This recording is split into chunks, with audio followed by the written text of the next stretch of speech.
It's my pleasure now to welcome Professor John Torpey, who will offer some closing remarks in reflection on the conference. John Torpey is Presidential Professor of Sociology and History at the Graduate Center at the City University of New York.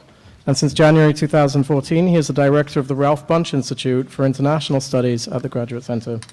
He is the author or editor of 8 books, of which I would like to mention just 2 in particular. His monograph, Making Whole What Has Been Smashed, on reparations politics, published with Harvard University Press in 2006, and the edited volume, Politics and the Past, on repairing historical injustices, published with Rowman and Littlefield in 2004. Most recently, he has published the monograph, The Three Axial Ages, Moral, Material, Mental, with Rutgers University Press in 2017. He is on the editorial board of Theory and Society and the Journal of Human Rights, and he edits a series for Temple University Press entitled Politics, History, and Social Change. Please join me in welcoming Professor Torpey to the podium. Thank you.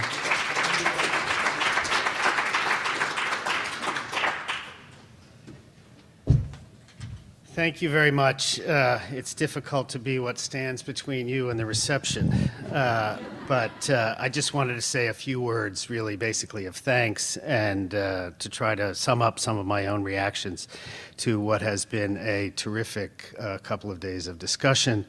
I want to thank everyone for coming, as well as those listening via the live stream. I'm especially grateful to the Museum of Jewish Heritage, its president, Michael Glickman, to Miriam Heyer, who is apparently gallivanting around Spain, fortunately for her, and to Yael Friedman for their help and support in making this such a terrific event. And I also have to thank former CUNY Chancellor Matthew Goldstein for making the connection between us at the Graduate Center and the museum in the preparation of this 2-day conference. So let me just now take an opportunity to echo a few things that have been said and to make a couple of misguided observations of my own. And actually, before I get to the misguided part, I'm been asked to say that all of the panelists on the Young Scholars panel, which has been appropriately lauded a number of times, are actually alumni of the Auschwitz Jewish Center's programs, and the Auschwitz Jewish Center is operated by the Museum of Jewish Heritage, a living memorial to the Holocaust, where we sit today. So let me just say, first of all, I'm not a historian of the Holocaust. That's not really what got me here. But more or less ever since I began learning the German language as an undergraduate about 40 years ago, the Holocaust has been a continuous and inescapable presence in my thinking about the world. I'm deeply grateful to our speakers for continuing over the past couple of days the crucial discussion about the causes and the implications for us today of the destruction of the European Jews. It seems to me that it is part and parcel of what it means to be human for us to sustain that conversation for as long as we are able to do so. About 15 years ago, the sociologist Jeffrey Alexander wrote that what had been a, quote, war crime, unquote, gradually became a crime against humanity and subsequently what he called a trauma drama. As a result of that transformation, he argued, the Holocaust came to assume relevance not just for Jews, its principal victims, but for all mankind. Its supposed inexplicability gave it a sacred quality and turned it into a project to do better in the future. The Holocaust thus grounded the notion of never again that we heard about this morning, that has since animated so much effort to prevent or stop racially and ethnically motivated conflict of the sort that Simon Adams talked about in his discussion of the responsibility to protect this morning. The Holocaust has been an essential touchstone in the spread of human rights activism and thinking. The Holocaust also became a key that could be used to unlock other mysteries of human cruelty. And as we've heard over the past couple of days, it continues to do so.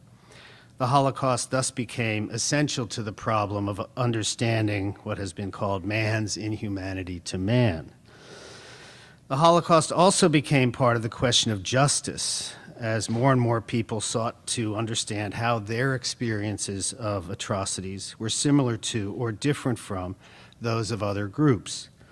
For me, one of the most important contributions to the literature about the Holocaust came not from an historian or a legal scholar, but from the German philosopher Karl Jaspers, who tried in the aftermath of World War II to make sense of what he called the question of German guilt. Like all German thinkers, as we've heard in the last couple of days, he made distinctions in the kind of guilt which might be applied to Germans. First, there was, of course, criminal guilt. This was the sort of guilt incurred by those who had broken the law. They were to be judged and punished by the courts. Second was what he called political guilt.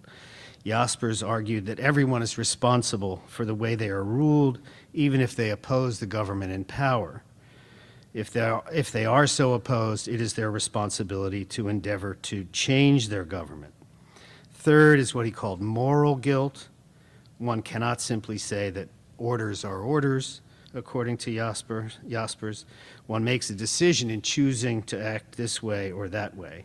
Judgment of moral guilt is a matter of individual conscience.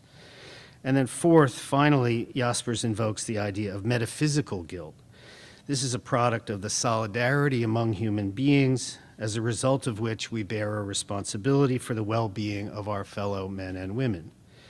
If I live and flourish while another suffers, starves, and dies, I must understand that, as the old saying has it, there but for the grace of God go I.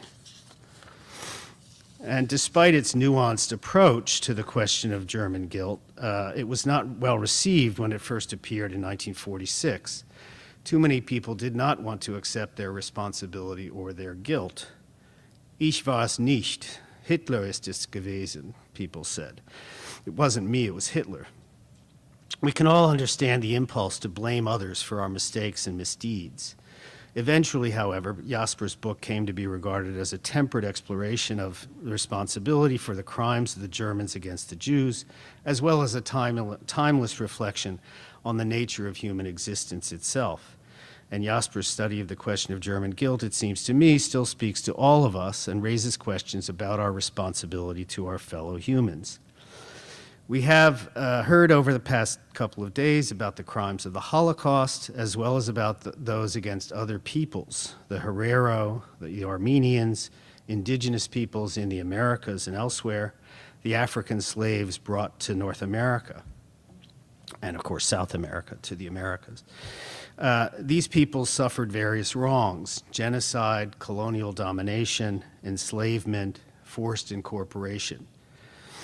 It is not at all clear how, or indeed whether, we might right those varied wrongs. But it seems to me that democratic citizenship might be regarded as an institution that would make equal all those who share it. After all, as Hannah Arendt noted, we are not born equal, we are made equal by political institutions. Exclusion from citizenship was long seen as perhaps the principal ill of any people on a state's territory, and of course some were excluded because they were simply unwanted. Indigenous peoples often have no interest in being incorporated in the political order that came to dominate them.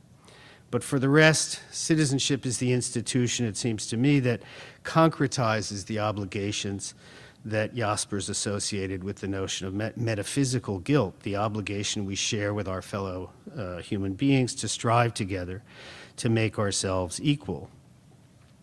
We come with many different experiences of suffering and exclusion. Citizenship, it seems to me, offers an opportunity to make us equal. As Arendt again pointed out, is the condition of rightlessness, the lack of a community to appeal to, that constitutes the worst possible human condition. If we are to assuage the metaphysical guilt of which Jaspers spoke, it's crucial that we sustain the conversation about the Holocaust and its meaning for us today. Yet the question arises whether the Holocaust maintains its power to shock and to catalyze effort to achieve the goal never again. As I mentioned, Jeffrey Alexander claimed 15 years ago that the Holocaust had become what he called a moral universal, speaking to all people as a premonition and a warning. But was it a moral universal, one that speaks to everyone and for all time? One of the most notable features, it seems to me, of the current discussion of the possible return of authoritarian populism or of authoritarianism concerns the inability of some people to recall the previous episodes of authoritarian rule that led to disaster. Moreover, recent polls, and this has been mentioned previously as well, recent polls suggest that young people in the United States and elsewhere are comfortable with the idea of rule by strongmen in a manner that suggests they do not know the history we have been discussing these past 2 days. Those findings should remind us how fragile supposed universals may actually be in human affairs. They should remind us of the responsibility we have to examine the Holocaust and similar cases of mass atrocity and to determine how they happened so that they might not happen again. We know that these kinds of atrocities happen overwhelmingly in undemocratic circumstances, and especially in the context of war. It seems to me it's our responsibility to explain to others how they happen as best we can, and so to help ensure that those circumstances do not return. So I want to conclude by, again, thanking you all for coming and invite you to join us in a reception to continue this important conversation. Thank you all for coming.